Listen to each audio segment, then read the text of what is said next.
അടുത്തട്ടുന്നൊരു ശബ്ദം ഉയർന്നു വരികയാണ്. എന്താ ശബ്ദം? ദാരിയവേശ രാജാവേ, ദീർഘായുസോടിരിക്കട്ടെ.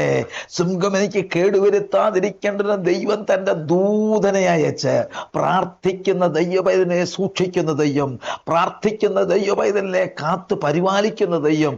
അങ്ങനെയാണെങ്കിൽ സിംഹങ്ങൾ നോക്കേ, സിംഹങ്ങളുടെ കൂട്ടം തനിക്ക് കേടുവരുത്താതിരിക്കേണ്ടതിന് ദൈവം തൻ്റെ ദൂതനെ അയച്ച് സിംഹത്തിൻ്റെ വായ അടച്ച് ദൈവം അത്ഭുതകരമായി ദാനിയേലിനെ അവിടുന്ന് രക്ഷിക്കുവാനിടയായി.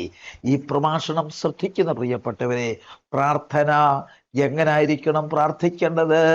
അഖിലാണ്ടത്തെ സൃഷ്ടിച്ചൊരു ദൈവമുണ്ട്, ഭൂമിയെ സൃഷ്ടിച്ചൊരു ദൈവമുണ്ട്, ഈ പ്രപഞ്ചം സൃഷ്ടിച്ചൊരു ദൈവമുണ്ട്, മനുഷ്യനെ സൃഷ്ടിച്ചൊരു ദൈവമുണ്ട്. ആ ദൈവത്തിൻ്റെ പാദപീഠത്തിൽ ഹൃദയത്തിൽ വിശ്വസിച്ച് ഈ അഖിലാണ്ടം സൃഷ്ടിച്ചൊരു ദൈവമുണ്ട്, പ്രപഞ്ചം സൃഷ്ടിച്ചൊരു ദൈവമുണ്ട്,